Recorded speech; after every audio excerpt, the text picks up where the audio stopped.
आज बात कर रहे हैं बनारस में सक्रिय भूमाफियाओं पर। आपको आश्चर्य होगा, कई ऐसे लोग गली गली और दर दर ठोकरे खा रहे हैं, नेताओं के दरवाजे खटखटा रहे हैं, पुलिस प्रशासन के थाने के बाहर बैठकर मिन्नतें कर रहे हैं कि सरकार मेरी मदद कर दो, सरकार मेरी जमीन बचा लो।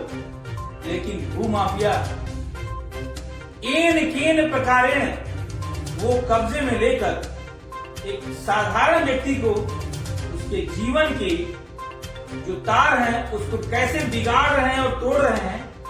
आज एक ऐसे भूमाफिया पूरी तरीके से एक वर्ग के रूप में स्थापित है, जिन्होंने बहुत बड़ी अराजी और कई बीघे जमीन कब्जा कर ली है।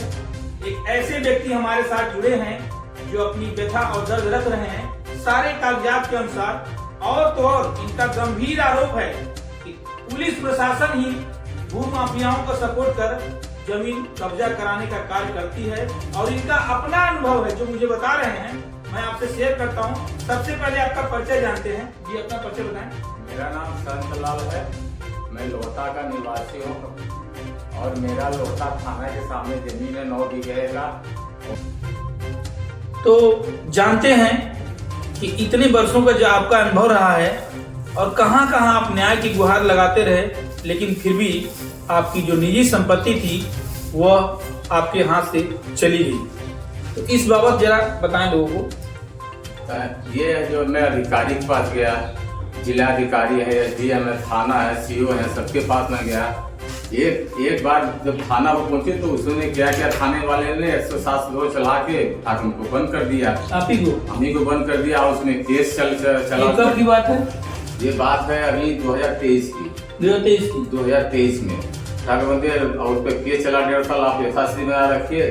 और मेरा जमीन जो बाकी था उस पर हम कब्जा किए थे, तो वहाँ के कुछ दबंग आदमी जो माफिया के चेले होते हैं, वो जो कि अपना वो जमीन पे हमारा टीना से पूरा बाउंड्री कराया था, वो खोआ के सब जो खवा ले गया माफिया। मैंने थाने पे कहा तो थाने वाले भी नहीं सुने। भाई जो अखिलेश की सरकार है तो उसमें अखिलेश के सरकार में अखिलेश के पास मतलब वो समाजवादी पार्टी मुसलमान वाले बात को तो कोई थाने वाला सुनता नहीं है। मैंने कहाँ नहीं गया, मैं भाजपा के पास गया। भाजपा सरकार में मेरी जो है कहीं सुनवाई न हो पाई तो मुझे चुप मार के बैठ गया। मैं बहुत दूर से तंग होकर और इधर करके मैंने आपके पास या योगी जी से, मोदी जी से बात में मैं ये दिखाना चाहता हूँ कि मेरी ये संपत्ति जो है अनल गिलल तरफ से मतलब गलत तरीके से लोगों ने कब्जा कर लिए हैं। कहीं वो बनवा दे रहे हैं कब्रिस्तान, तो कहीं मतलब कि मेला लगवा दे रहे हैं। उसमें हमारे ऊपर जानलेवा कई बार हमला उसमें हुआ।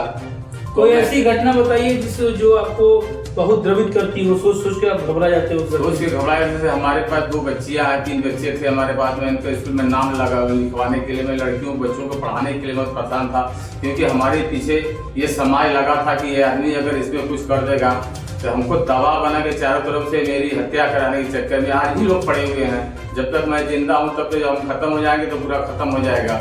तो हमारे ऊपर से जानलेवा हमला भी किया गया। लेकिन मेरे सुनने वाले अगर हम जा रहे हैं तो लोग उसको हंसी मजाक बनाकर उस चीज को समाप्त कर दे रहे हैं। जो जिसके साथ खिलाफ में हमसे हमारे पास हत्या करवा रहे हैं, जो हमारे पास जानलेवा हमला करवा रहे हैं, मैं जाके थाने में भी कह रहा हूँ तो थाने वाले हमको हंसी मजाक बना के खत्म करके अब पैसा लेन देन मजाक उड़ाया जाता है। मजाक उड़ाया जाता है।